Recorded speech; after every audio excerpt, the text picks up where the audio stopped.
Welcome to another episode of Remembering Me, the Intentional Healing Podcast. I'm Candace Love. We have a beautiful, beautiful guest today, which is... Hey y'all, my name is Kara J.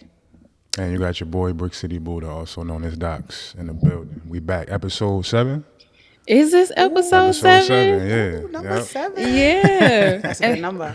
Yes, it is. Oh, right. That is a great number. But So that means we're going to have a lot of special things to talk about with y'all absolutely. today. Yes, Yeah. yes. And can you give them a little bit of a rundown for those who may not know you, who may be under a rock, who Kara J is? I'm an all-around creative, right? I do movies, I do poetry, I do books, I do public speaking, I do vlogging and writing and drawing and singing. Anything creativity, that's my bag. Beautiful. And in your words, a boss B. We can't curse on here, but a boss B. And it's dope because even how we connected initially was even before the event that we had with AJ. Shout out to my brother AJ. I'm rocking the shirt right now, bro. But we just did God Talk together. We shared the stage, which was an honor to be able to do that with you, with just Mike the Poet, of course, my brother AJ. But even previous to that, I first caught wind of you, your intervention piece, which of course has gone everywhere. If y'all don't know her, once you type her in, that algorithm will open up and you see she's been everywhere for the past 6-7 years, viral all the time. But the first piece of content I caught from you was the intervention piece. And it was kind of similar to when I caught wind of Candace. I just knew that you had a voice I wanted to support, that I knew people in general, but especially women needed to hear. And I just started sharing your stuff. And at a certain point, I think you just thanked me. And I just appreciated your humility. And from that point, I had no idea we would actually be sharing this type of space, time, and energy. So I just want to salute you for everything you've done before we even crossed paths. Thank you. Because like she said, she's being very modest. 4 books, correct? You got Naked, you got The Breaking Point, you got The Healing Point, and you got the children's book. Yep. I just watched your movie on YouTube. I went all the way back through your YouTube pages, your YouTube page when you was super young, just starting to do the poetry. Poetry was still fire. So you really been getting it out the mud for a long time, and to get to this point and still have a certain level of humility is a beautiful thing to see. Thank you. Yeah, I no appreciate doubt. that. Absolutely. So what is the title of our podcast today? All right, so we're going to keep it classy. We're going to keep it spicy at the same time because that's what she embodies. And when I first told Candace what the theme was going to be, she's like, I don't know if I want to go with that. But when you hear the breakdown of what we're about to talk about, the title, the theme of today is going to be whole phase healing. Right, and we not. She like, I don't want her to think we calling her out. Yeah, she I gonna was know like, that hold on. she already vibrate and teaching via what a lot of people are going through as far as our whole phases. It's a lot that can be learned from the whole phase. Amen. But before we even get into it, I have my own particular breakdown as I was thinking about this topic of what the whole phase actually is, because you being a wordsmith, you know how powerful words can be. Absolutely. The spells that we cast, and when you on that stage, when you in your pad writing your bars, we're literally casting spells. So when we hear a word like "ho," it's automatically a negative connotation. And when you get to the other end of it, you start to realize I needed to go through every bit of that. I needed to deal with every F-boy, every demon D, whatever it was. I needed all that data. So for me at this point, "ho," I'm going to use as an acronym. Right, and it's 2 different phases of the whole acronym for me. First of which is happiness over everything, right? And that's the phase where we out here in these streets and we chasing sensation and we looking for somebody or something to fill the void in our heart, which turns into a lot of stress and turmoil, right? That's what most people consider the whole phase. We still are in the whole phase, just an involved aspect of it, which I call healing over everything. So the first aspect is just when you serving your body, you serving your senses, demand for satiation, and now we on the side where we're serving God, and it's still, we thought it out on a divine level and doing whatever we got to do to serve our purpose. So of course, first I want to start with just your definition and what were some of the most powerful things you learned from when you was in the first aspect, the chasing happiness over everything aspect of the whole phase? For me, it was unlearning what happiness actually was. because I spent so much of my whole phase doing things that would make me happy, but it wasn't really what made me happy. It was just what I was told I needed to do to find that happiness. Like you need to have a man, you need to get an orgasm, you need to do this, you need to do that. So I'm going, okay, I'm doing this, I'm doing that, but I still wasn't happy on the inside. So I want to say, once you really learn yourself and you learn that happiness is custom made, then you can find that real happiness outside of what you've been told it looks like. Absolutely. Yeah, that's beautiful. I love that. And even with my understanding of happiness now too, both of us, me and Candace, a lot of the things that was on the other side of our idea of happiness was things that wasn't comfortable, that we ain't want to have to do. We just had a conversation yesterday. I ain't want to have to heal and stop drinking and all this other stuff. Yeah. But you start to realize when you transcend the preferences that have been set by your family, culture, society, you start to realize a lot of what your soul needs you to experience is on the other side of your idea of happiness.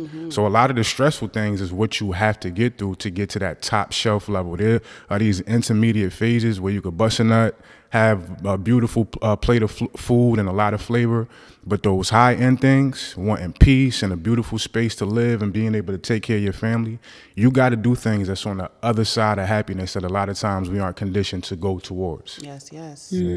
Yeah, I agree. I think, for me, my definition of my whole phase wasn't necessarily about what I did with my body or anything like that. It was more so ways that I found to escape reality. It was ways that I found to escape pain. It was ways that I found to numb myself. So those of you who may know some of my story, how I suffer from alcohol addiction, I'll be 5 years sober, March 27th.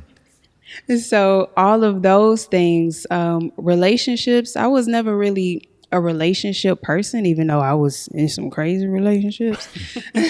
But my whole phase was finding people, places, or things that I could numb myself. And there is a huge difference between solitude and isolation. And for a very long time, even when I started my healing journey, I was convinced that I was in solitude, and I wasn't. I was in isolation. I was not comfortable being around other people. I was not comfortable allowing people in my space. I wasn't comfortable allowing people close to me. It came out in even how I hugged people, really soft and like that little delicate tap.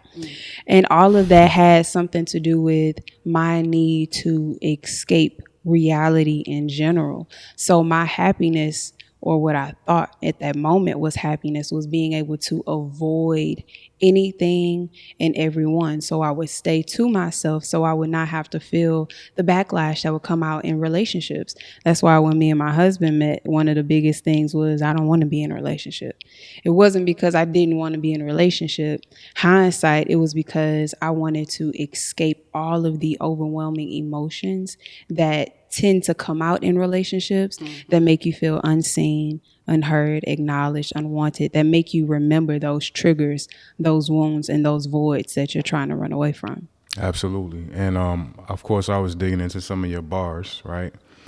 Me being a rapper, I'm always say bars. Y'all can say poetry if you want, but she got bars.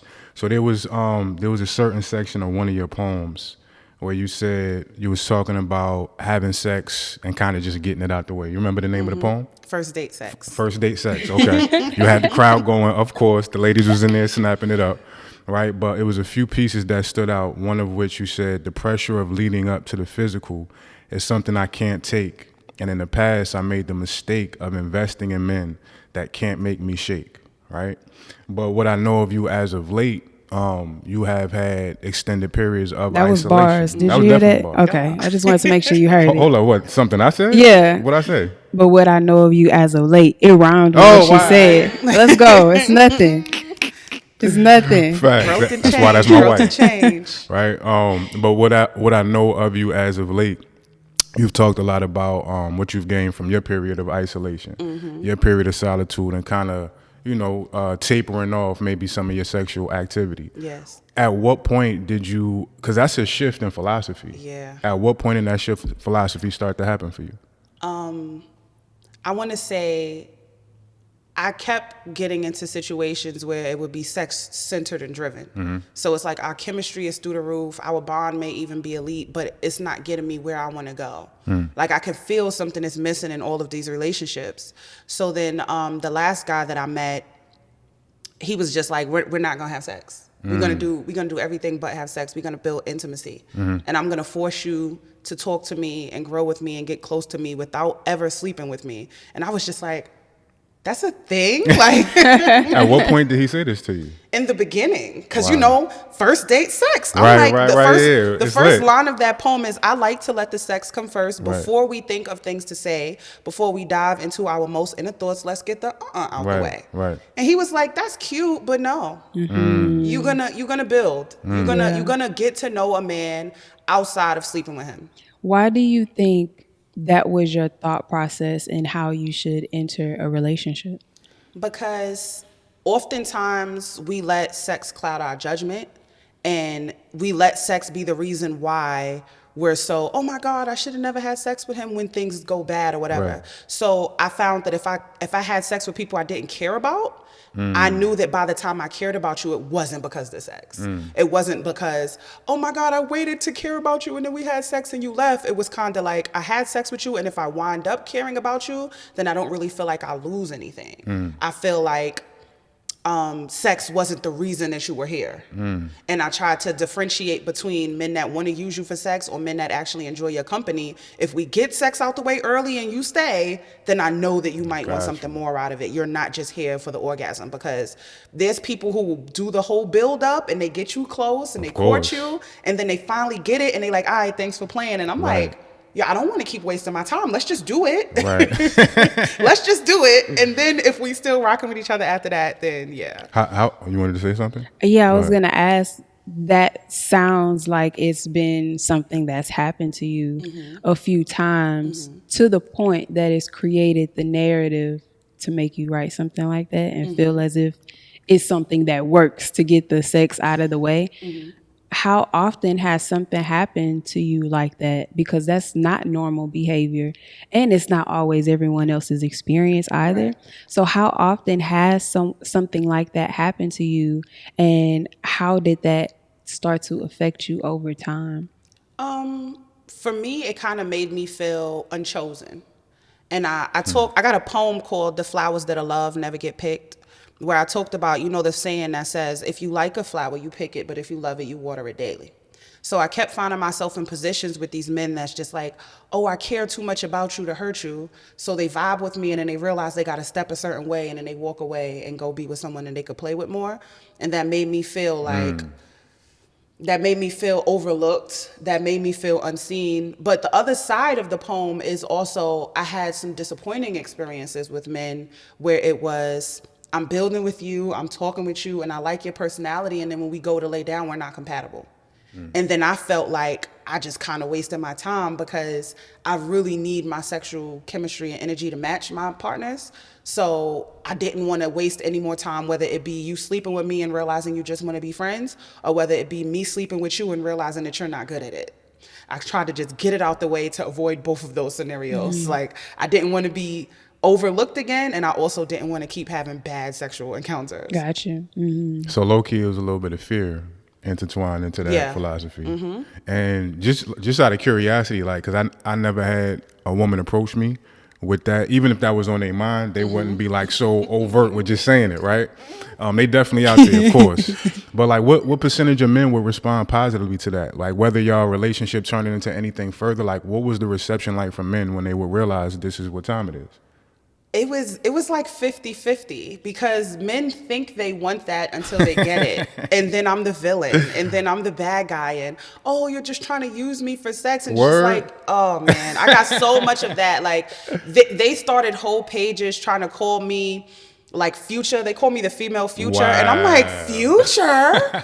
I'm honest. Like, I feel like, respect the honesty. I'm not saying let's get the sex out the way and that's all that's gonna be. I'm saying let's get the sex out of the way to see if there is more after this. I don't want to waste my time or yours, because I know that if we build and we converse and it's not good, I'm gonna leave you. So to save both of our time, let's just go there first. But yeah, it was like 50-50. Because then it also pushed back on me if I'm coming into it saying, oh yeah, I just want to have sex or whatever. And then I grow feelings. Right. And then he's like, remember what you said in the beginning. Now you want to be in a Right, relationship. So it right. was just like, it wasn't a good philosophy. I wrote that at 26 years old. I got one more Go question before ahead, we go go to ahead. you, because this is interesting. So with that percentage, how many of those situations where it would be like kind of quickly going to sex, how many of those brothers were good percentage wise? Oh, very, very, yeah. I think that after my big breakup with my ex, I found myself focusing on character more than anything. Remember when I talked about Nah, the five nah. C's? I mean, like, what percentage of them were good at sex? Oh, good at sex. Yeah. I've had a lot of great sex. You know why they were all good at sex? Because I'm so public and Okay. I am so transparent. Men were just like, I know that if I do a bad thing, I'm gonna have to Right, see I this got on you. Twitter. I got So you. there's certain men that have avoided me because they're like, I don't Right. know if I'm ready to step up to the plate of getting a poem written about me. So you know you got to come correct because No I'm doubt. gonna write about it. So I think that my experience have always been good because they know that this is material. Got So you. it's like, let me bring my A Got you. game. No Like doubt. she ain't gonna be putting me in a book talking about I was trash. How much of your sexual experiences have actually been safe, emotionally safe spaces for you? I want to say, to be honest, like 85, 90%. Because I have a tomboyish energy, right? Even if I'm going into it going, all it's gonna be is sex and all I want is sex, like men love me. And they enjoy my friendship first. There's been instances where I've tried to only come into it on some let's just do it. And then the man finds out who I am and how I think and what I bring to the table. And he's like, I don't have capacity to only just sleep with you. Like my friendship is the best part about me, which I talk about in the poem. Like it's my energy that men are more into. So when I'm having these encounters, even if I'm trying to slut myself out, they're not with that. Like Got it's you. just something about me that men just can't put me in the category of, oh, we just gonna do it. It's almost always can we at least be friends? Like, can we at least talk about stuff in life? And I just be like, Okay, let me ask you this. Because these are men that it sounds like have the emotional infatuation with you. How many men that you actually really wanted to be with, the ones that gravitated towards you in an emotional way, did you feel emotionally safe with when you had sex? To the point it was not just about the sex, to where it was more, it felt like souls actually connecting, to where you felt safe, to where you felt protected, provided for, that you felt honesty in those people, and you felt like you could trust those people with your heart. so almost all the men I've slept with, I felt emotionally safe with. But the problem is I didn't feel romanticized by them. Because they come to me from a place of friendship. I know that they would do anything for me. I know that they would protect me. I know that they would feed me and help me with anything. But my issue always came in with the flowers and the googliness. Like men don't have a problem loving me. They have a problem loving me outside of platonic intimacy. They have a problem loving me in the space of a wife instead of like a home girl. So like even if they were having sex with me, it was more so I'm having sex with my friend. And then people will do anything for their friends. But I always found the problem with getting out of that friendship space with men. It was like, I never felt like I would be discarded by a man. All of the men that I've slept with, I know that I could call them right now and get anything, but as a friend. And then you can feel it when a man desires your company more than they do your romantic energy. How did that make you feel? Is that when you say it made me feel looked over It did. and It not did. chosen? And it messed me up to the point where I was like, I don't want to be no friends with no more men. Cause y'all not going to keep homegirling me. Like I'm still a woman. I want flowers and googliness. Like y'all want to come to me to be y'all friend all the time. So when I met the guy that I'm seeing now, I tried to only present myself as a romantic partner. I tried to hold back all of my friendship energy and all of the things that men love so much about me because I'm like, I don't want you to fall in love with my friendship and not be able to romanticize me. I don't want you to feel like, oh man, this is my dog. I can tell her anything and then think you don't got to get me flowers. Because when you have such a tomboyish masculine energy, people want to lay up and feel like you the homie.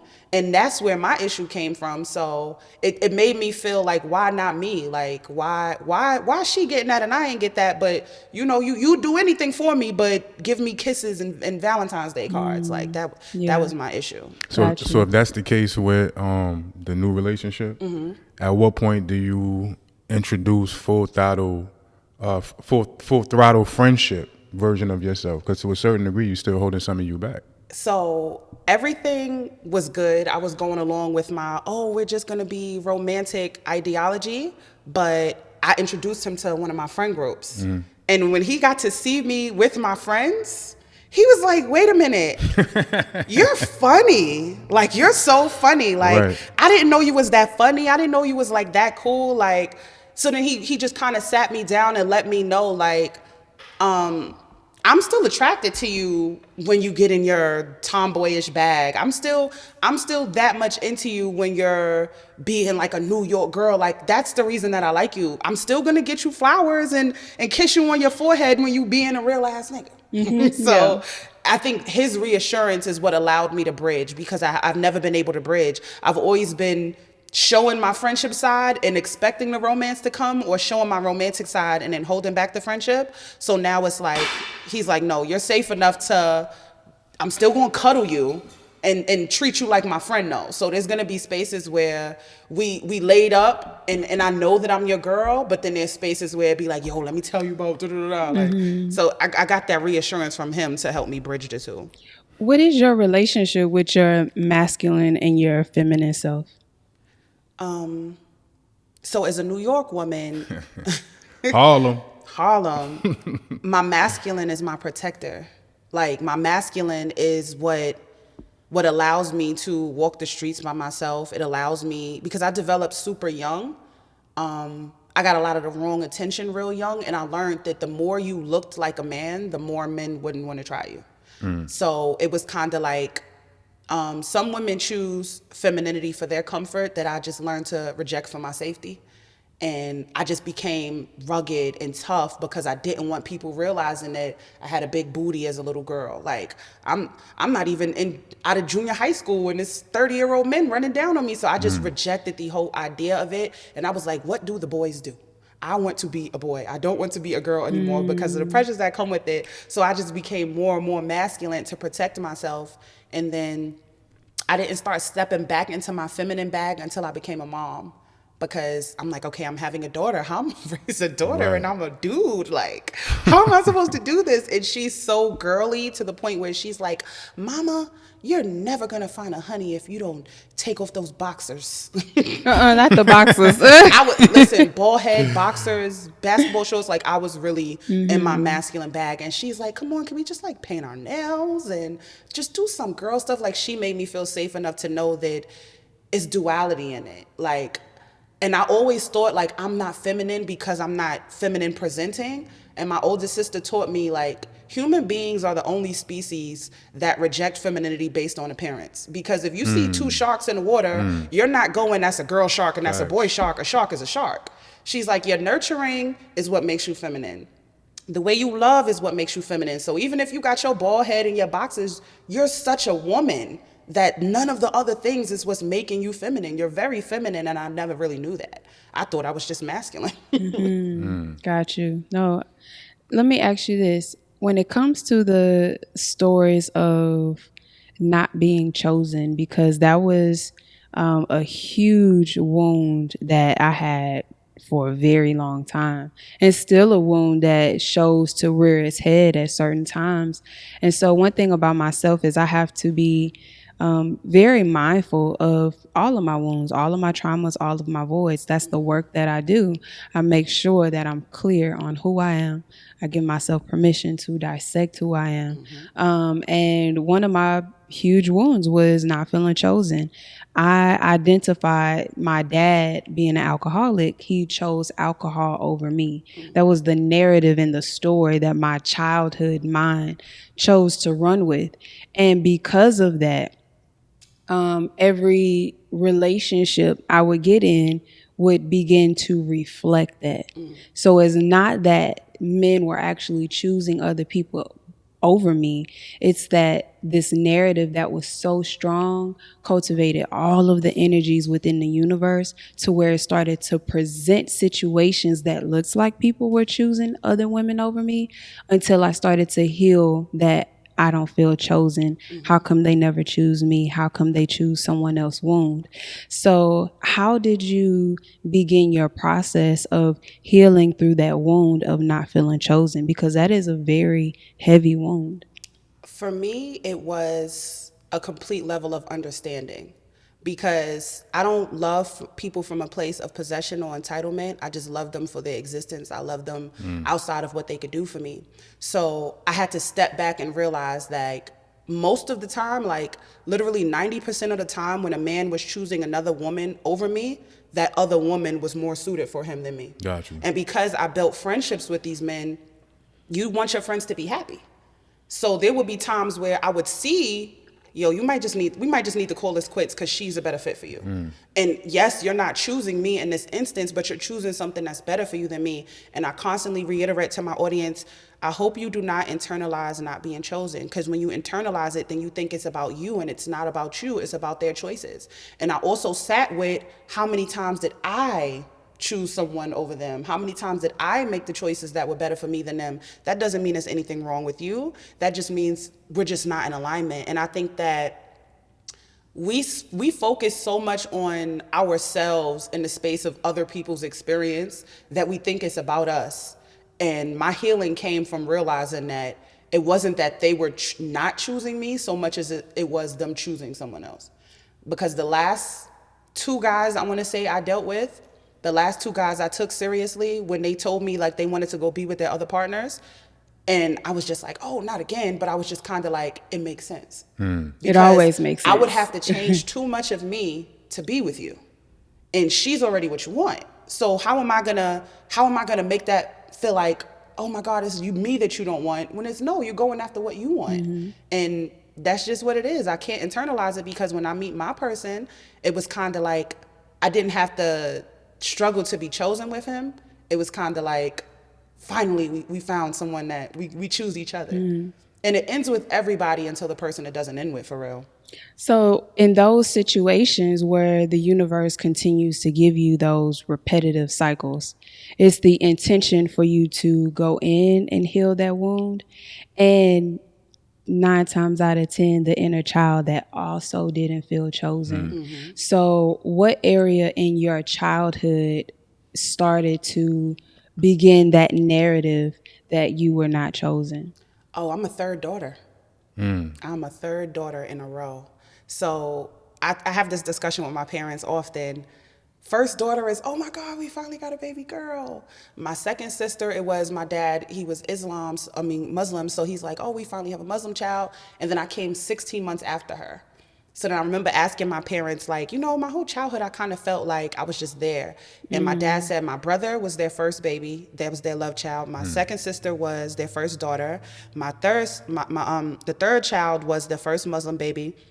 And then my baby brother was their baby boy after having so many girls. And I said, where did I fit in that? And he was just kind of like, you kind of just came. Like, so I was always just there. It would be like, oh, sweet 16 for one sister, limos for the next. And it would be like, by the time it got to me, it always felt like the momentum had died down.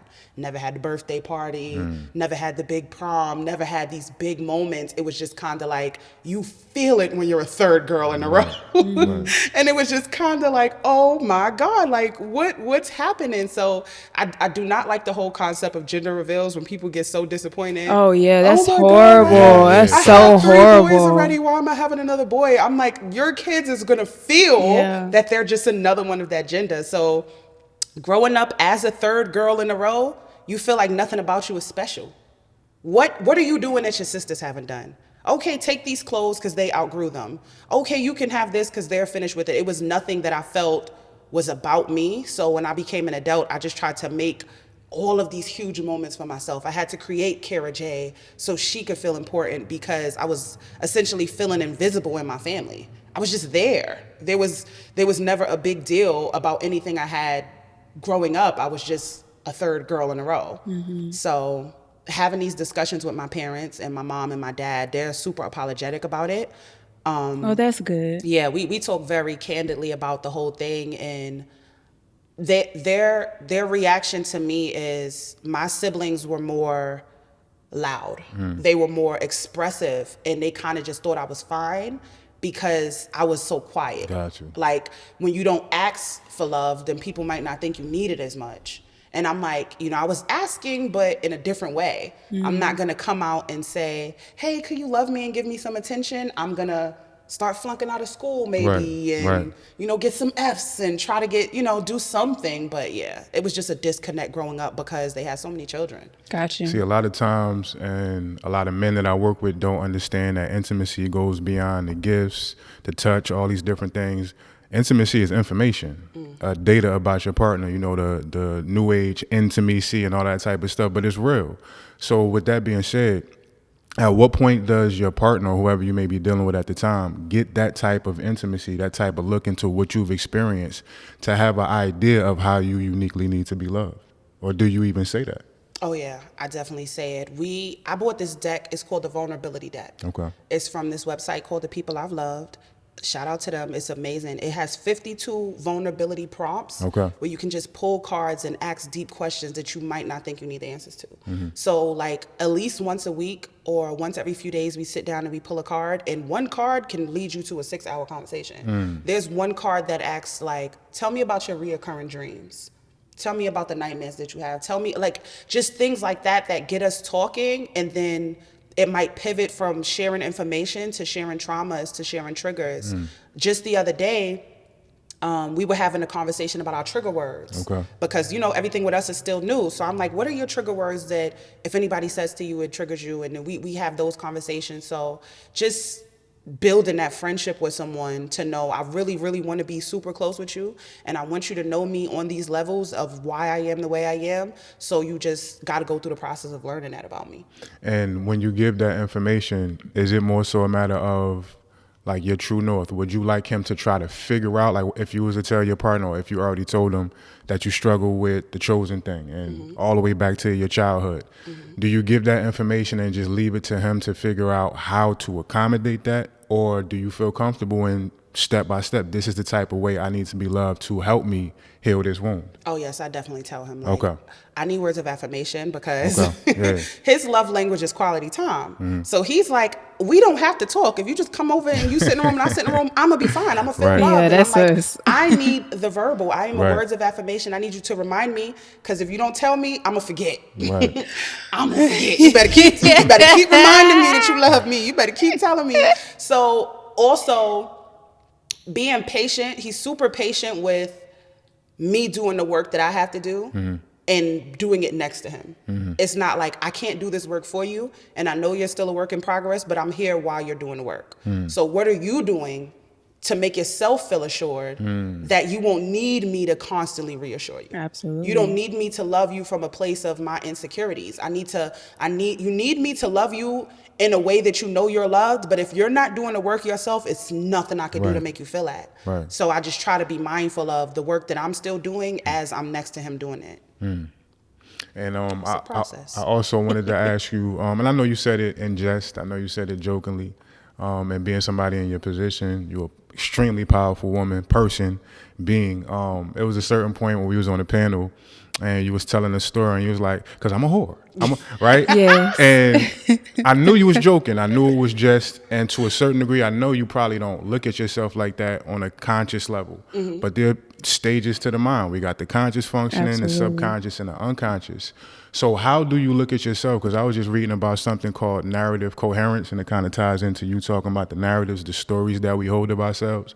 When we've experienced a lot of trauma, we kind of speed up and slow down at the same time. The speed up aspect is because we tend to remember the pockets of trauma more than we do the actual happiness. We have like happiness amnesia. Absolutely. So your life ends up in this plot of blotches, right? And to accommodate for that, we tend to slow down our approach to how we actually, give ourselves to healing the trauma.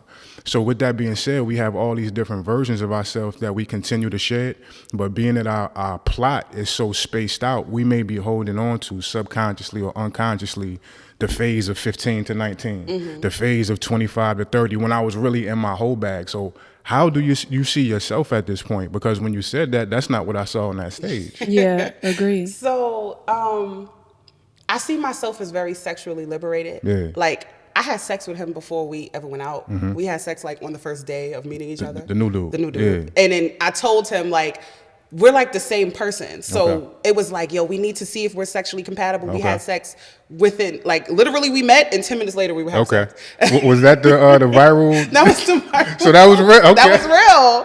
That was real. So it was Heard it here like, first.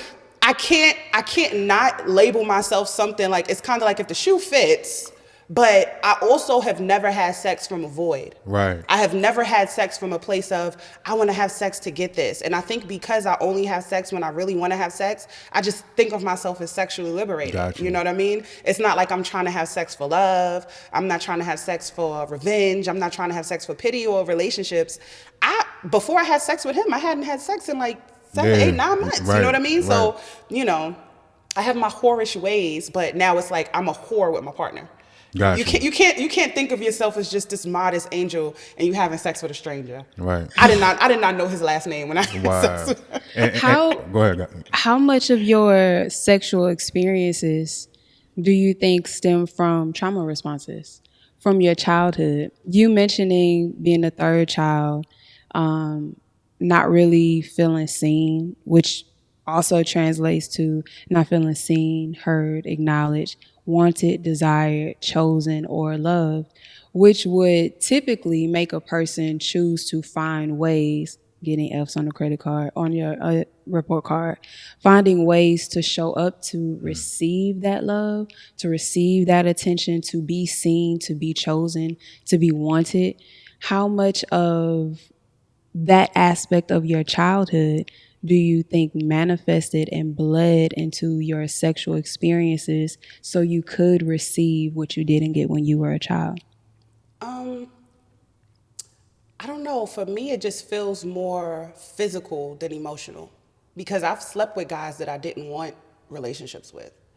I do think I have like periods of time where I'm borderline physical, and that's when I stop myself and I take my hiatuses and breaks and I'm like unpacking, why are you so horny this time? Right. You know what I mean? Does that ever lead you back to what you didn't receive? Because the idea of being able to stop it and be conscious of it, when you unpack it, it always has a root. Like you're not just horny to be horny. You don't just, no one has sex just to have sex. The sensation, the muscle memory of the void, the muscle memory of the wound, the muscle memory of the trauma is typically what stirs up the thought process to even go and do it. Simply because, like, I tell a lot of people that we only use 5% of our conscious mind. So that means everything you think, do, feel, say, how you respond is a conscious choice. 95% of that is an unconscious choice. And that 95% of your unconscious mind comes from what you experienced from the time you were 0 to 13 years old. So if you experience not feeling wanted, desired, chosen, seen, heard, acknowledged from the time you were 0 to 13, then whenever you do feel a sensation to be horny, 9 times out of 10, it's the 95% that's going into the unconscious mind that's saying, how do I rectify this feeling? Because that childhood wound, even if we're conscious of it or not, is coming up. I could agree to some extent, but for the most part, it's like, it be physical. It be physical for most of the part. It's not like I'm gonna go and have sex with this man because it's gonna make me feel wanted or loved. I'm gonna go, because if that was the case, I would want more. And there's a lot of the times where I don't want more. I really like, it feels very good. Like I know it sounds crazy, but in the instance of when I do feel like I need to have sex to fill a void, I don't have sex. Got you. When I'm in that space of saying, oh my God, I'm lonely, I don't have sex. Right. When I'm in that space of saying, man, I feel hurt by this man, I don't have sex. So when I feel those voids rearing their head, that's when I'm taking myself out of the pool. But when I'm going, oh man, I'm about to go outside, that's when I'm feeling the best about myself. That's when I feel like I've conquered those things, because I can have sex and just enjoy it as an activity, as opposed to doing it to feel something else that I'm not getting from myself or from my past. Whenever I feel those childhood feelings surfacing, those are the periods of time where I'm just not going to do it. Gotcha. Because I don't want sex to mean anything but sex in those spaces. And then energy is, not created nor destroyed, it's transferred. And men can feel that when you're passing that to them. And that's how the attachment comes. It's like, are you really in love, or are you in attachment? So because I don't want to get in attachment with anybody, whenever I'm dealing with those wounds, those are the periods of times where I'm just not dealing with anyone. When I am in those spaces of, I want to go sleep around, that's when I'm like, I've done enough work to conquer that and be able to just enjoy it as a physical activity. Right. Are there ever times where you're not conscious of it? No. Just because when I was younger, it would be like, oh, my heart is broken. And then the first guy that's coming up to me being nice, oh my gosh, he might be the one. And then I sleep with him, it would go bad. So I just be super mindful now. Like, I joke a lot about how much I have sex, but I don't have sex as much. I might have sex fast when I do have sex, but I don't have sex that much. When I do have sex, it's going to happen quick. But most of the time, no, it's not like just doing it because I need to feel something, because I want to make sure that I'm always doing the work. I want to make sure that I'm not distracting myself with sex. And I don't ever want to use sex as a distraction to the wounds that I need to heal. Before I met the guy that I'm dealing with now, I was months of going, man, I really need some D. You said you was like 7-8 months in, right? Yeah, but I knew that I had to continue to do work. I had to conquer the difference between loneliness and solitude. I knew that I couldn't have sex until I wasn't lonely. Because if I have sex while I'm lonely, then you're just going to be here to fill that void. So I did the work and I stayed by myself despite me wanting to go outside, so that when I met him, it was kind of like, I know that I'm ready. Right. I know that prepared for this. I'm prepared for this. No doubt. And let me ask you too, with that being said, because there's probably a lot of women that will see this and that watch your content in general that may be in one of those phases where they realize, I need to step back and get myself right. So I did a year of celibacy. Part of what like really leveled me up, before meditation teacher and counselor and meeting my wife and all this beautiful stuff I've been able to experience now, like that was the first crux of it, me scaling back my energy. And whenever I would say that at an event, teaching, whatever it was, the women would be like, well, I did 10 years, so I did 15 years, or whatever it may be. I say, but you masturbated, right? Whole different ball game, right? I didn't release any I didn't climax in any way, whether with myself or somebody else. But I understood that when men release, we deplete certain levels of energy. Right. That doesn't really happen to women, right? So my question is this: for a woman that may be in a drought, a self-inflicted drought, to try to level up, what's your approach with masturbation? For you, did it make you more horny when you would do it? Did it give you more space in between being able to go without sex? What was your relationship with masturbation like? So this last journey of not having sex, anytime I would masturbate, I would cry. Because I realized that the void that I'm trying to avoid going to men to fill is no different than watching porn and trying to get myself to fill it. So I had to just stop everything. Like, I had to stop masturbating. I had to stop doing everything, because that still counts as trying to fill a void. If I'm going to take sex off the table and not use sex as a way to fill this void, then I can't have sex with myself either, because you sitting there masturbating when you need to cry. You sitting there masturbating when you need to go talk to somebody. So it would be times where I'm just trying and I'm trying to get that one off, and then I'm just like breaking down crying. So I had to just stop, because I'm like, this ain't what you need. You don't need this orgasm right now. It's something that you need that you're not getting. You have to stop. And I really had to stop. This was the first time, because I've been celibate for many periods of time. No doubt. Prior to this last time, I only slept around for like 2-3 months, but before that, it was another 7 months. When I turned 30, I stopped having sex and I moved to Houston. So that time I was masturbating and everything was fine. But this time it was like, no. You need to just focus up and stop trying to use them orgasms to distract of what you need to work on. So what was that when you cry and you masturbate, but there's also an acknowledged wound that's present? what is that wound? What is that void? And where does it stem from? This time, it really stemmed from that feeling of being a flower that is loved but not picked. I felt like men love me and my friendship, but that feeling of a man never loving you romantically, it messed with me, right? Because I have so many men that would do anything for me as a friend, but I couldn't bridge the gap of getting romantic love.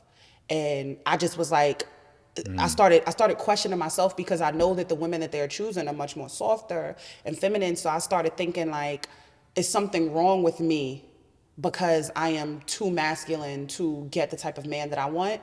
I thought like I'm never gonna get it for a while, but then I had to really fall in love with me, because how am I supposed to want somebody to love the things about me that I'm questioning?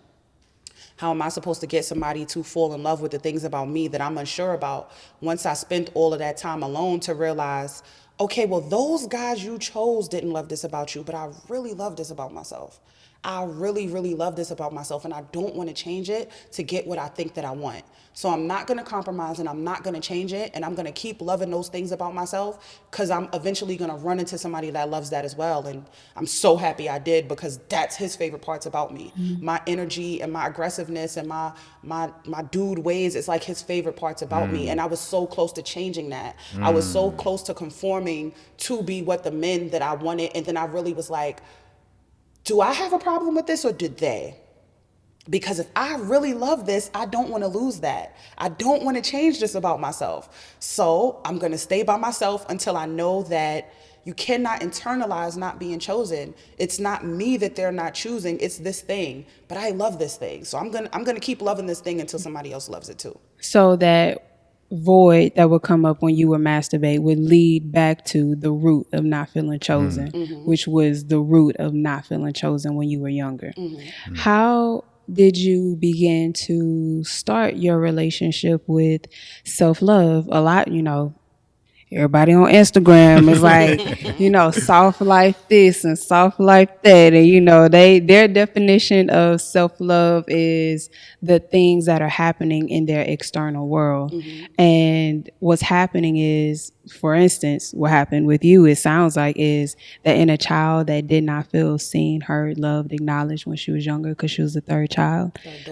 Third daughter. Fourth child. Right. So third daughter, when you went to go masturbate and you cried, the inner child showed up and said, that's not what I'm asking you for. That's not what I need from you. I need you to love me. I need you to see me. I need you to do other things that don't involve a sexual experience. So your inner child showed up in that moment and cried, because basically it was saying, I need something deeper. You're doing this wrong. So how did you start your process of going deeper? I spent a lot of time talking to people from my childhood, because I remember there was a period of time where I tried to blame everything on my ex, my daughter's father. And then a friend who knew me before him was like, I don't think you can blame him, because I knew you before him and you were kind of still dealing with the same things.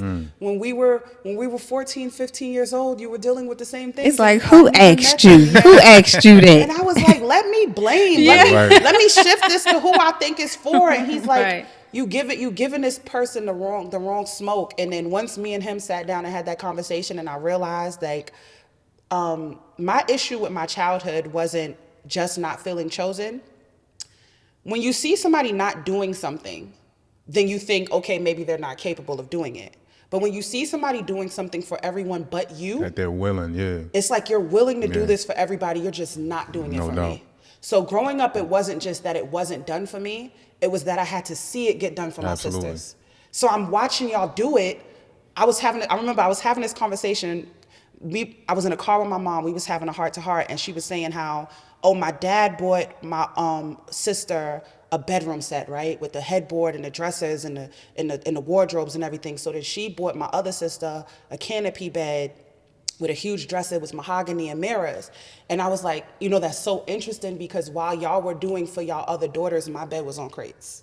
My bed was on crates. Y'all didn't even realize. And my mom she got so emotional, because she's just like, you were just so quiet, like, and you wouldn't come and ask for it that I didn't, you know what I mean? So I'm like, y'all are so vocal about how hard y'all went for y'all kids in a sense, and I was really like neglected in a way. I remember, I don't know if this is TMI for your podcast, but I had a suicide attempt when I was 14 years old, and my family came and they rushed me to the hospital. And then I remember the doctors coming into the room telling me like I was gonna have to start therapy and all of these things because I was just like crying out to be seen. And everybody's life just went on back to normal. Like I got out the hospital and everybody was like, all right, she's home. Not a parent came to talk to me. Were you waiting for that? I was. I thought like, okay, they're gonna see something deep is happening. They're gonna acknowledge all of these things around me that are spiraling, like from childhood things that I never spoke to them about and things that were happening to me inside and outside the home. And I thought like after this attempt and when I made it, the shift is gonna happen and they're gonna do something. They're gonna get me help. And it just went back to normal. There was no family meeting. There was no, okay, what can we do to help? So then at that moment, I realized if you don't help you, then you're not going to get help. You're going to keep longing for someone else to come and save you, and you have to save yourself. Like that it's a sad feeling to say, but nobody's coming to save you. Right. You're a little girl. I was 14. Nobody was coming to save me. So I had to sit there, no therapist, no counselor, no guidance. And it was just like, what can you do to not go back in the hospital, Kara? Because you do want to be here, but you don't want to be here and be invisible. You do want to be here, but you don't want to be here and be ignored. So what can you do to feel heard? And that's how I started writing. My first book I wrote as a teenager, and the first poem in that book is called Suicidal. And I can remember as a child, I took that poem, I typed it up, and I hung it on the walls in my house, and nobody read it. I hung it up. Suicidal, and nobody read it. And you know what? That's so interesting that you say that because it kind of ties into my experience with my dad that just happened. I was watching a show called The Outer Banks. Yeah. And, you know, it's a show about treasure. It's a show about kids chasing treasure. It's a lot of danger involved. And my inner child loves that. However, my dad was an alcoholic, so he wasn't present growing up. Loved me to death, but he just was not present. The narrative that I ran with was, like I said, he chose alcohol over choosing me. And watching, and I've come to this conclusion before, it was just another layer of the healing starting to take place and happening, and you know, the debris that's surfacing through the body. So as I'm watching this this movie, the fathers of the children that never showed up for their children basically put them in harm's way, chased this treasure, and didn't even care about their kids' life or livelihood. The fathers at the end of the show finally did something to honor their kids. And that looked like putting their lives in danger, actually losing their lives to protect their kids at the end. And so it really made me cry. It made me very, very emotional because had my dad had been present in my life, the things that I'm now able to not heal, but help people in their healing process, the thousands of people that I've been able to touch, guide, have these deep, you know, healing experiences with, and ultimately it's my career, it's what I get paid for. None of that would have ever happened if my dad was present. And so to a certain degree, how I choose to perceive it is my dad's soul chose to be an absent father. He chose to not be present. He chose to sacrifice the life of having a relationship with his daughter. And he chose to sacrifice that because ultimately all souls get to choose. We get to choose our parents. We get to choose our journeys. We get to choose our trials and our tribulations. And my dad chose to sacrifice his life so I could end up being what I am today. So a certain degree, when you put up the poems that say suicidal and your parents don't see it, them seeing that may also negate who you get to become today.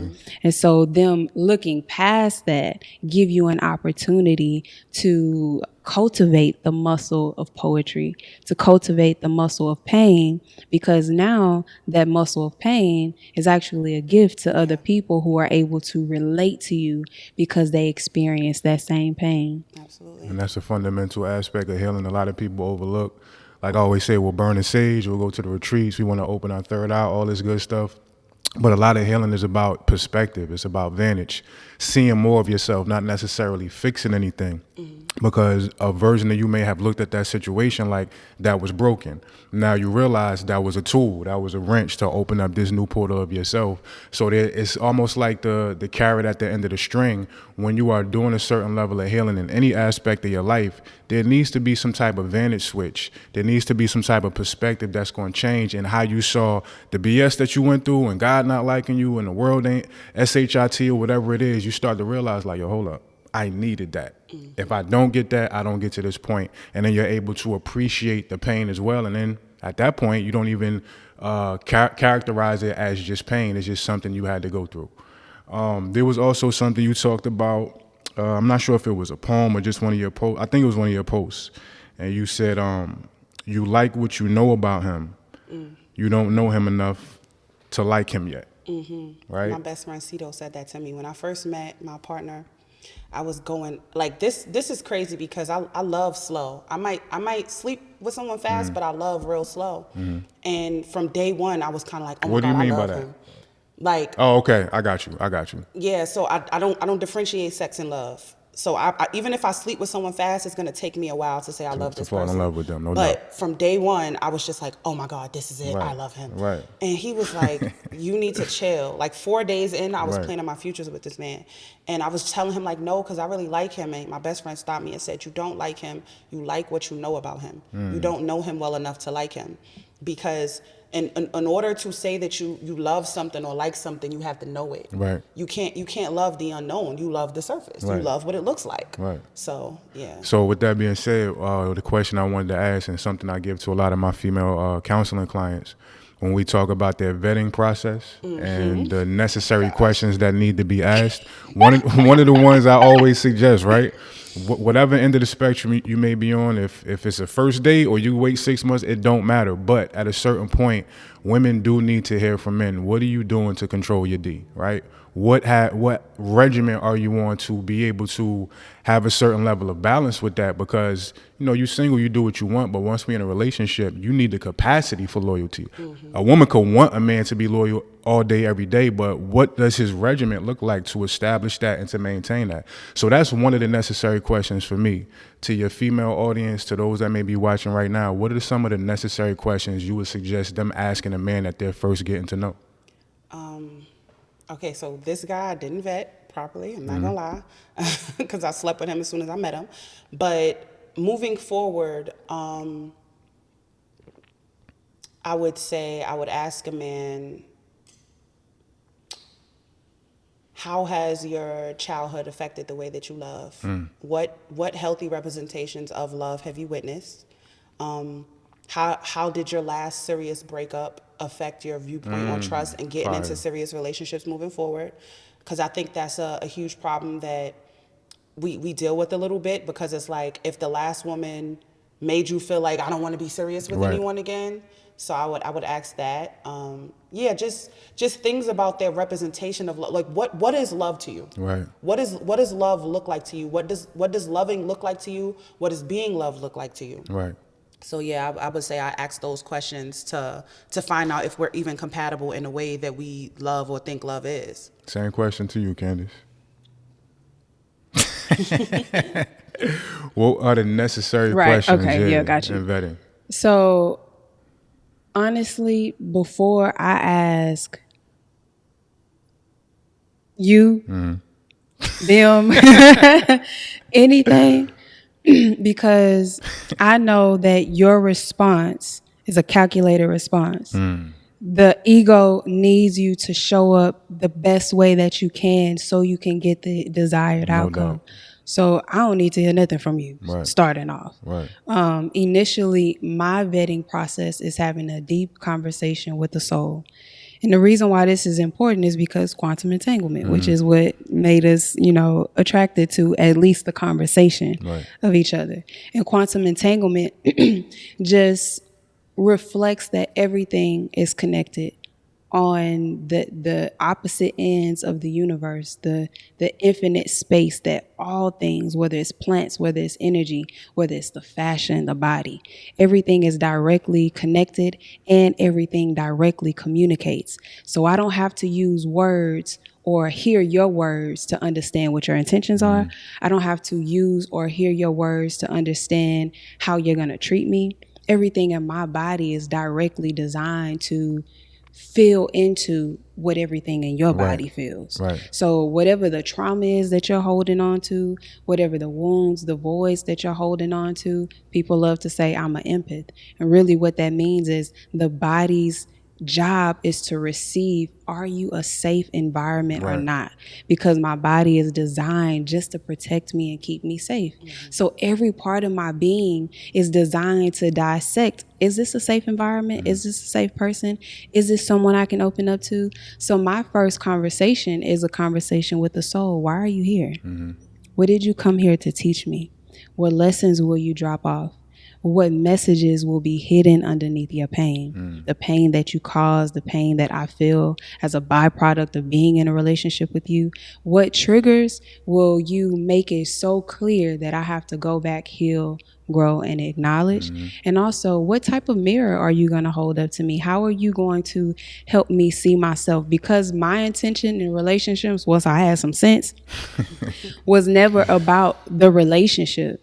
Once I started my journey, I could care less if I was in a relationship because my only priority was spiritual healing, emotional healing. That is the foundation of everything that I do. So if my relationship with you doesn't show me more of me, then that's not a relationship that I have to enter. So my first conversation is trying to figure out what the soul's intention is. And do you have the capacity to show me myself, to love me from a place Right. of love and peace and harmony? Right. Or is your method of showing love and being a conduit to my healing and my growth a method of pain, Right. sorrow, things that I don't want to experience? Right. And so I acknowledge that I get to choose how I want to receive love from a place of pain. I get to choose how I want to receive my lessons from a place of pain or from a place of love and peace. And so these are the conversations that I'm having with the soul. I feel like that is the priority before I say anything to the person. And with both aspects of y'all answering that question, especially with what you were saying, you still vetted though. You still are vetting. Yeah. And a lot of people, when they get to the point where sex is already had, it's like, okay, all the walls, the boundaries, the effort we put into continuing to learn somebody to see if they match with our heart. Because like you said, you could have sex, you a little slower to that point, like I actually love this person. That happened a little quicker this time with your current partner. But that vetting process still needs to continue, even if you're somebody that's going to sleep with a potential mate the first night. The vetting, these questions still need to continue to be had. Like you said, the game y'all play and the questions y'all continue to dig in. Just because we have sex don't mean that need to stop. So the vetting still has to happen on a heart level. And I also wanted to ask you about, I'm not sure if I'm allowed to speak. Well, you did say it in the podcast, so I guess I'm allowed. You got a project coming soon that you're working on, a documentary, right? Called Closure. Oh, Can we yeah. talk about that a little bit? Yes. Just describe the concept real quick. So basically, I've gone through and I've had discussions with a few of my exes, asking them what it was like to be with me, how was their experience with me, because I feel like sometimes That's we have fire. Fire. I love we have a that. flawed view of who we are and how we are received. Yeah. So I just asked them, like, what was your favorite thing about me? What was your worst thing about me?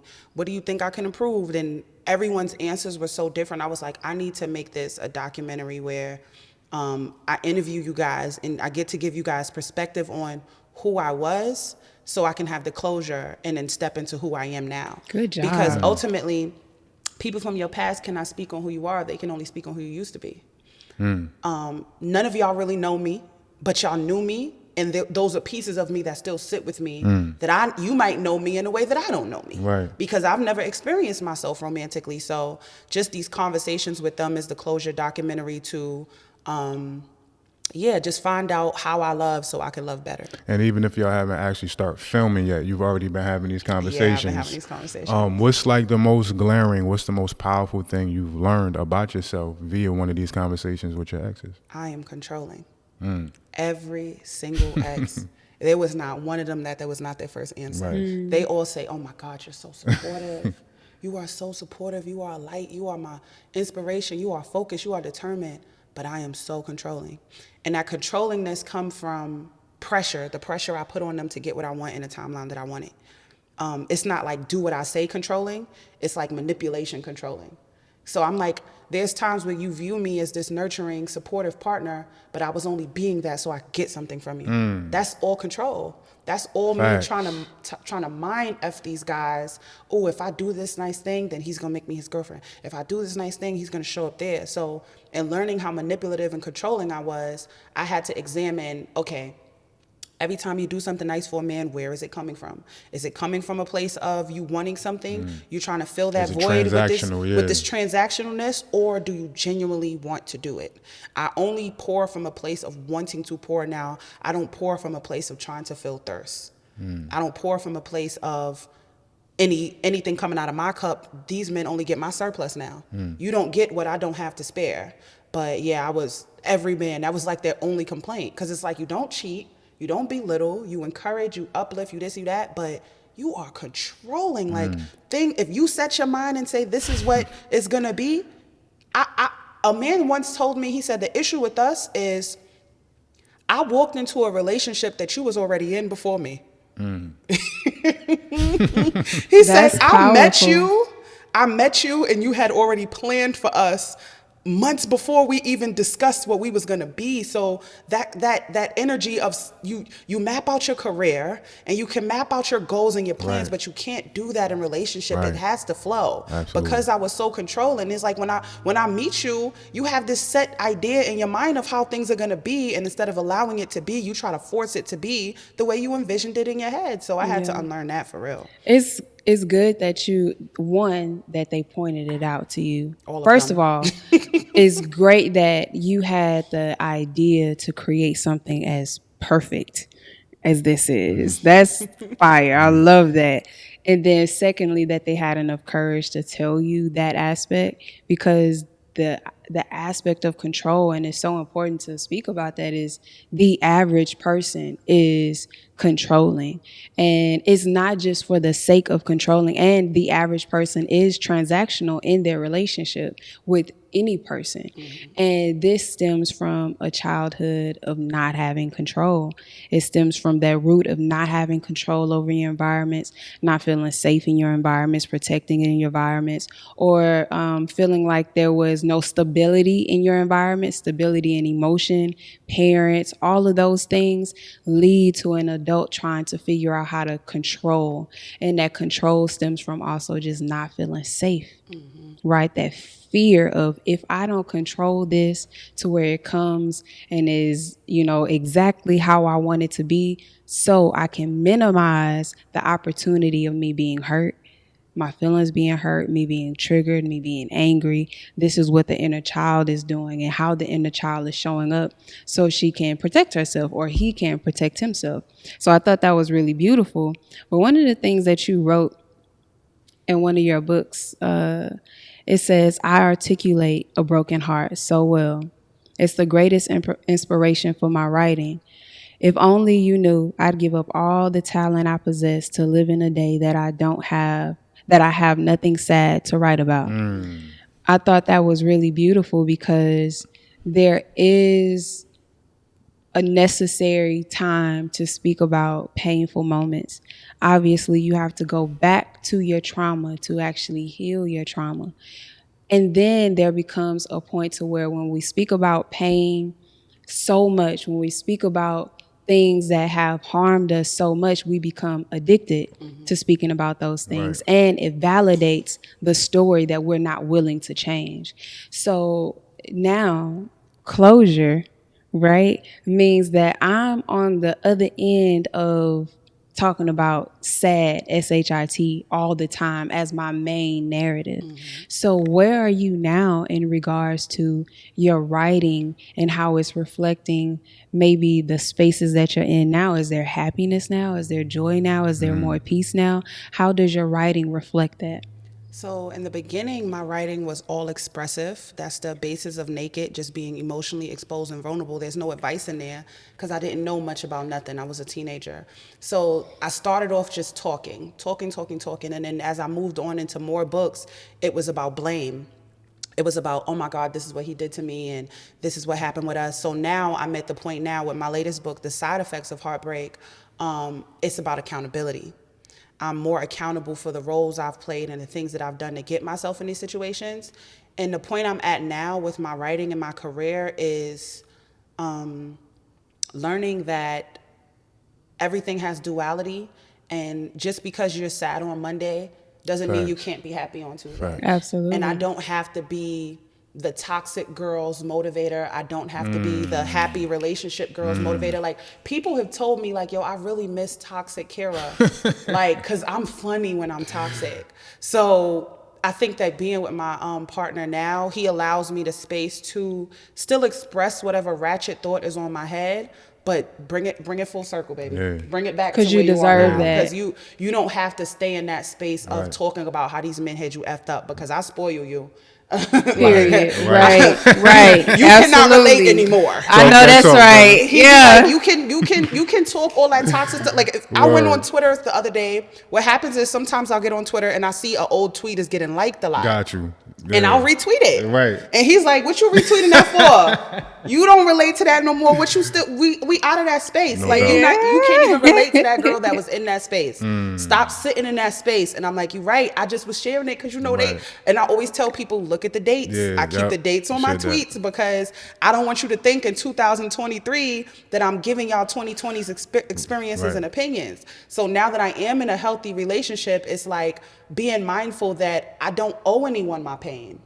I don't owe you to see me crying so you can feel more connected. If you need that, I got books for you. You can go back to Absolutely. where I was when I was Listen. there, but I don't owe you to sit in this feeling. I owe it to me to finally get loved correctly. Good I job. owe it to me to get loved out loud and share my joy out loud and show us girls who have been through pain for so many years that it don't stay that way. The minute that I rejected it and I started saying, I don't want this no more, my final book is called The Side Effects of Heartbreak because I had to go through all the chapters of, okay, so breaking point and healing point was breaking out of toxic relationships and habits, and healing point was the healing that you did once you was out. And I had to learn that even if I got over that man, that doesn't mean I was over the side effects that they left me with. Absolutely. So the side effects of heartbreak is just diving through all of those things that I had to heal and work on, but eventually being done with it. The goal is not to vent forever, is to heal from what you vented about. I don't want to have anything in common with myself 5 years from now. I don't want to sit at 31 and look at 21-year-old Kara and say same. I want to constantly see my growth and elevation. So I think that I had to lose my relationship with my platform a little bit when I lost my page, because I believe everything happens for a reason. My platform got up to 200,000 followers. I saw that. And when it got deleted, I had just turned 30. Like, it got deleted on my 30th birthday. And I was just like, what is this lesson? Like, why did I just lose this You platform? was about to give up at first too, I right? was not going to get back online. I thought maybe I'm supposed to pivot and go in another direction. But it was just like, when I came back, I knew I couldn't come back the same. Because it's a reason that it got deleted out of nowhere. Right. 200,000 people was tapped in with my pain. So that's so much energy that's committed to me crying. That's so much people that are committed to my horrible experiences and breakups and heartbreak. So I had to rebuild an entire new community of over 100,000 followers. And if you notice, I've separated the pages now. I still have 200,000 followers, but 100,000 people are on my quote page and 100,000 people are tapped in with Right. my evolution page with my poetry and my healing journey now. So it's just being able to hold on to pieces of yourself, but still accepting the new versions of you. And not to rant too much, but No, I was go having on. this conversation with AJ. I told him, I was like, parts of me feel like I'm scared to change. Like, I don't want to change into a version of me I don't recognize because I love myself. I'm committed to, oh, Kira's so funny and Haux and ratchet, da da da. I didn't want to lose those pieces of me. So I told him, like, I hold back on my growth sometimes because I'm afraid to change. And AJ said, you keep saying change and it's not change, it's just growth. Because in order for you to change, somebody would have to go into your dirt and dig up a seed and put a new seed in. What's happening is that seed is still you. It's just going to get watered. Absolutely. And then when you water up and then you grow, you're going to be repotted and replanted, and you're just going to be you, but you're going to be bigger. So stop fighting that change that you feel like is coming, and acknowledge that it's just you, but you are growing now.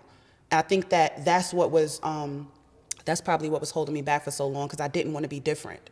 It's not that you're going to be different, you're just going to be better. Right. Yeah. I wanted to come back a little bit to the Closure documentary. So I'm assuming with the control thing that was coming up, right, from the brothers, I'm assuming that they were a lot more forthright and comfortable in telling you in these conversations when y'all not together than they actually were in a relationship. Is that correct? No, they told me. I didn't have any accountability. Okay. You didn't have the ears to hear them. I didn't have the ears to hear them. Yeah. So with that being said, you also talked about people who prefer their truth raw or with sugar, right? Are you somebody that prefers raw, sugar, or both? And on top of that, how would you suggest to men to sense to know when it's time to give either to their lady? That's a great question. I need all my sugar. I need Domino. Yeah. I need stevia. I need cane sugar, brown sugar, sweet. I need all the sugar. Brown sugar, babe. Because I am such a sensitive person. Yeah. I can be triggered easily. Gotcha. And because I am also an intuitive person, I can acknowledge, okay, this is not you, this is me being triggered. So I just try to be mindful of anybody who loves me to talk to me in a way that it might not trigger me. Not saying maneuver around my triggers, but for example, if I'm getting big, don't ever come up to me and say, damn, you fat. Come up to me and say, hey, you want to go to the gym? Right. You want to work out? Right. I'm gonna take what you're saying, but I'm not going to feel attacked. And I feel like sometimes we can receive the message better if I don't have to become defensive and you telling it to me. So my advice for men is timing. Does this need to be said?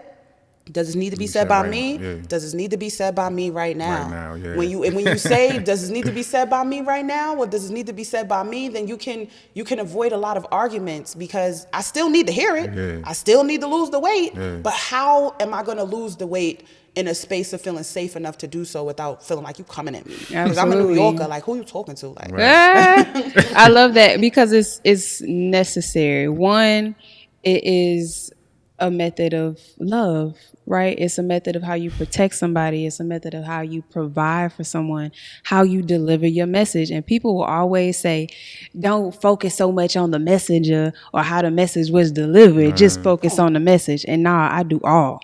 I need to focus on the messenger. What was your intent under that message? Because I feel all of that.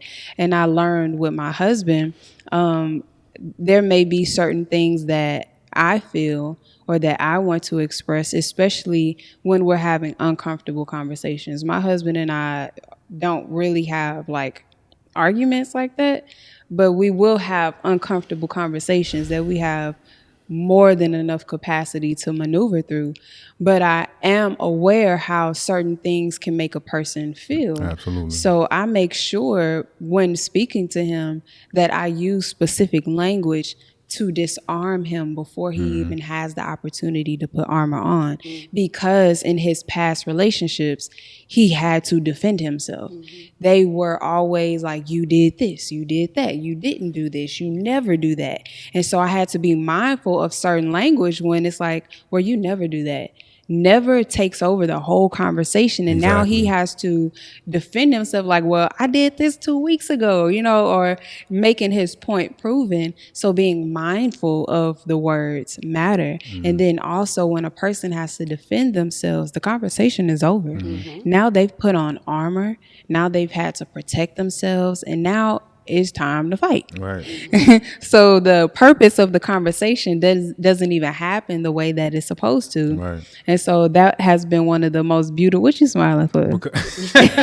He over here smiling. What you smiling for? Because I'm thinking about one of the uncomfortable moments we had right there on that couch. Absolutely. You I know thought what I'm about talking that too. Because since you brought up weight, But the only reason I'm saying this is hopefully the men that's watching this can understand why it's important to find a way, whether it's the truth, the raw truth, the sugar coated, whatever it is. You got to find a way to get it across to your lady for both of y'all's benefit.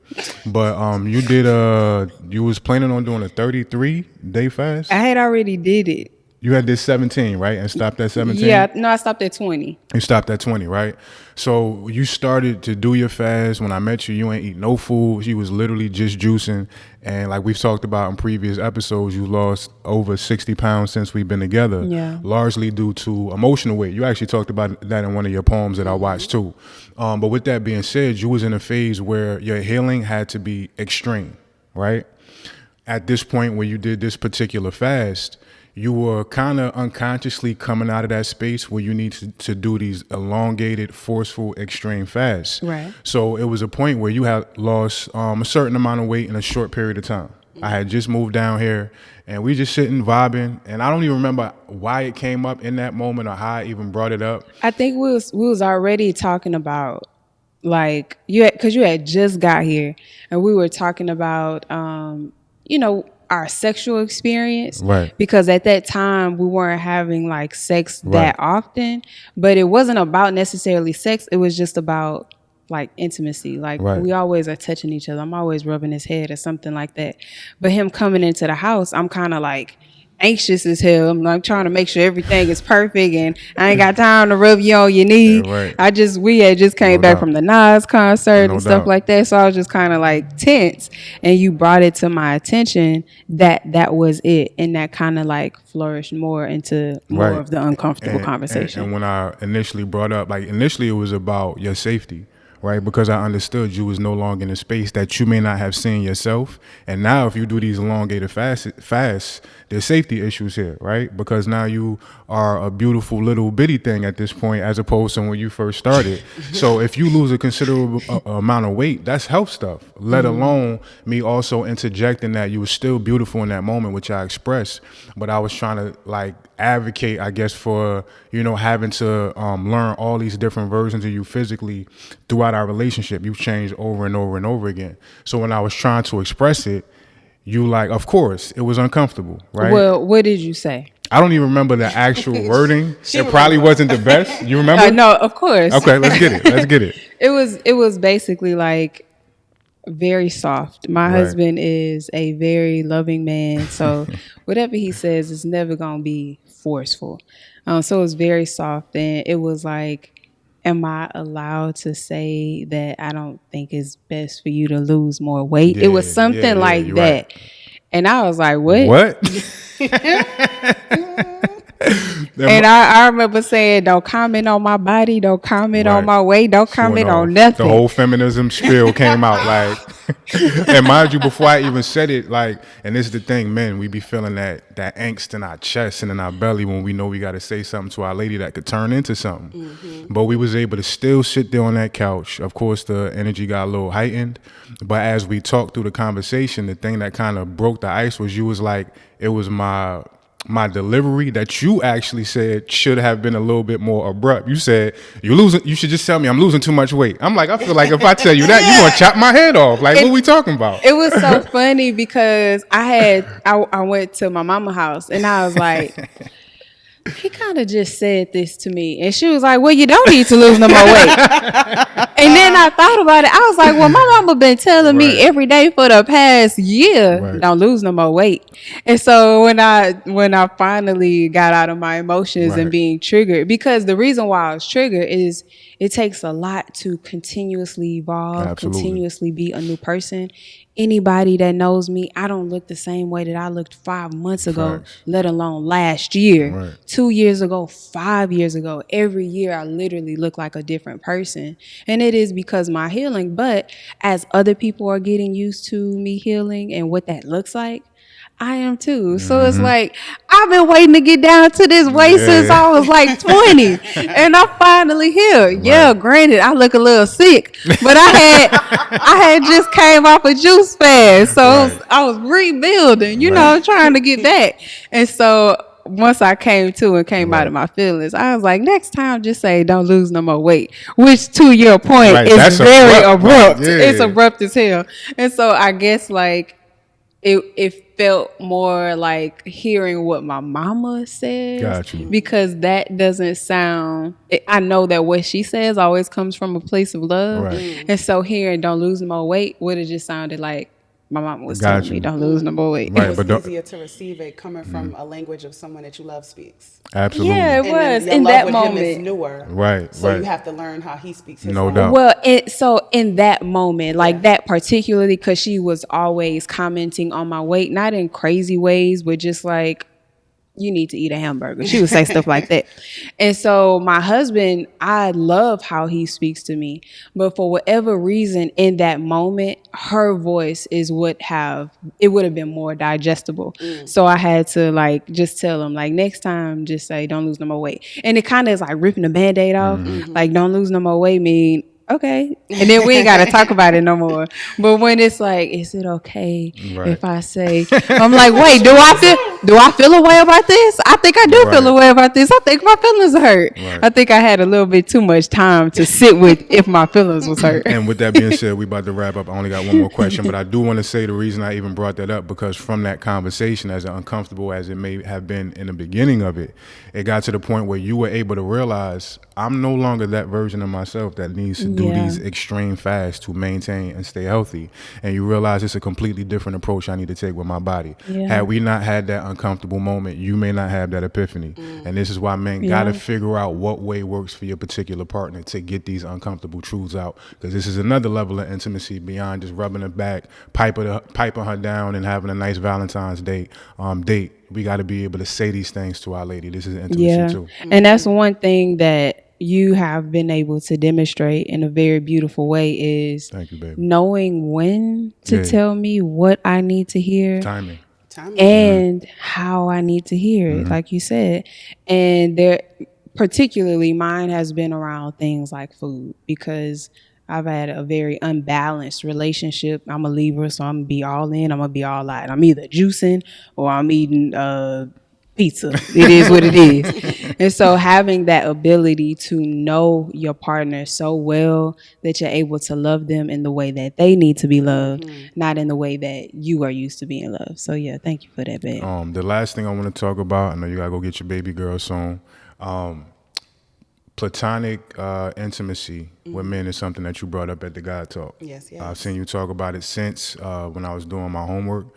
So for women who may not prioritize or appreciate it as much, it's a few questions I got on it. One of which, since you started to implement platonic intimacy and prioritize that, have you noticed the level and quality of men just in your environment at large, not just potential romantic partners? Have you noticed the level and quality of men go up around you? Absolutely. Absolutely. Because what happens is when you surround yourself with platonic intimacy, your male friends are not even going to have you around men that they don't feel like you're safe Facts. around. Facts. Like, I met Mike. From Mike, I met AJ. From AJ, I met you. And y'all are all the same type of safe man. Right. Absolutely. That if I meet one bad man and he Right. start having me around other bad men, then imagine what type of energy I'm going to have Right. around me. So I think that just focusing on that has definitely helped me meet higher quality of men, for sure. And with that being said, the other nuance, have you ever had a moment of platonic intimacy that felt just as, if not more fulfilling than actual sex? Oh yeah, for sure. Can you give us an example? Okay, so my best friends are both men, Ty and Cito. From New York? Yeah, Bronx and Harlem. Okay. There was a moment where, I was talking about that loneliness, not having a partner at the time, and just feeling to myself a lot at the time. And I'm like, y'all are in relationships, and I don't want to overstep, because a lot of women have more of an issue with it Right. than the males that I Right. deal with don't have an issue with it as much as women. And they stayed up with me all night, and we did the vulnerability deck together. So before I got to do the vulnerability deck with my partner, I did it with my male best friends. And we stayed up for hours pulling cards on each other and asking each other these questions and bonding with each other as friends. So I feel like the more you love men platonically, the better you can love them romantically. And the way I show up for them and their mental health and their healing and what Right. they need is my support group. There's no way that I would not know how to love my partner correctly, because y'all are ultimately teaching me how men need to be Absolutely. loved and how you need to communicate with a man and how you need to show up for a man and what a man needs. Like, my friendships with men have definitely helped me become a better partner. And they're the ones who pointed out my controllingness before I could even talk to my exes. Wow. And I wasn't trying to hear it. I'm like, y'all don't know what you're talking about. Right. I remember Ty told me, he said, you think this relationship is 48 laws of power. You keep trying to do this like it's a book. Like, stop doing that. So when I Wow. asked these men and they like, yeah, you're controlling, I was like, well, there goes that. Wow. And all right, so actual last question, because I do feel like as a businesswoman, the powerful woman that you are, but also being a mother, 6-year-old daughter, right? Yes, yes. Watching my son's mother go through postpartum and starting to research about it, because neither of us knew how to handle that type of energy, and I started to see how frequent it is, but a lot of women don't feel safe enough to even speak about some of the thoughts that come into your mind during those stages, the emotions that are being riled up. So what advice would you give to women that may be currently experiencing postpartum, especially when they have to function in the space that you do as a owner, a businesswoman, and the bag depends on you as far as your family? How did you juggle both? My advice for women that are experiencing that is definitely support group. Because sometimes going through it is not the hard part, it's going through it alone. I remember I had my first miscarriage and I sat in the house and I cried, why is this happening to me? Oh my God, my body is not doing what it needs to do. And then I talked about it online and like 1,000 women wrote me and said me too. And then just feeling how common something is and Right. building that community and going through it is what's gonna help us get through those things. Going through postpartum ain't sad. It's sitting through postpartum By by yourself. yourself in a Facts. house that's killing us. Facts. So if we continue to build community and support each other through these feelings, then there's nothing we can't get through. And the way that I would say I juggle it is delegating. You have to delegate your time to different things. There's never going to be a time where you can get everything done. You get 100% of your day. However you decide you want to slice up that 100% of your day is on you. But you're never going to have more time to do this and still have more time to do that. I'm going to have to take some time from this Right. to focus on that. You cannot do everything. We are not superhuman. We are not superwomen. So delegate your priorities. And I delegate my priorities to a way where, okay, Monday, I'm going to focus on this business. But after a certain amount of time, I'm doing nothing. I'm focusing on Got watching you. movies with my baby. Got you. On Tuesday, it's this business, it's this platform. Like, because I'm doing so much by myself, I have to create like a mini schedule for myself on when what is going to get handled. There's periods of times where I have to stop working to be a good friend. And I have to sit down and say, okay, what friend have I not checked on in a while? Mental health wise, who do I need to call? Who might Right. need a phone call? And my energy is so tapped in with my friends that I can feel it when they need me. So I'm like, all right, boom, you're not going to take any shows for this week so you can cook this friend dinner. You're not going to take a booking for that week so you can tap in with this cousin. Like, just delegating my time has definitely helped me you do a lot more when you spread out the time evenly. Beautiful. Okay, so before we end, I have a few just one word questions. Okay. Okay? Oh, we got a new segment. Yeah, I think this is really cool. Okay. So you're just going to answer the questions just with one word. Okay? So the first question is, what makes you feel happy? Nala. Beautiful. What makes you feel safe? Cito. What makes you feel peace? Cito. What makes you feel provided for? Ty. What makes you feel wanted? What makes you feel chosen? Nala. And what makes you feel loved? Daddy. My dad. Beautiful. Thank you so much for being here. We really enjoyed this beautiful conversation, and I know that so many people are going to relate to your story, and that is going to help so many people in their healing process. Tell us where they can find you. Tell us where they can get your books, all of the things. Let them know. You can follow me all across social media at I am Kara J. IAMKRRAJ. My Instagram page is All Things Kara J, and my website is also All Things Kara J. You can find everything out about me on there. Beautiful. All right, y'all. We will see y'all again on Thank you. episode 8. Hey, Yeah. no doubt. All right. Peace, y'all. That was so much fun. Oh my gosh. Gang, gang. Thank you for having Gang, me. gang. Oh my gosh, I Beautiful. can't wait to watch it.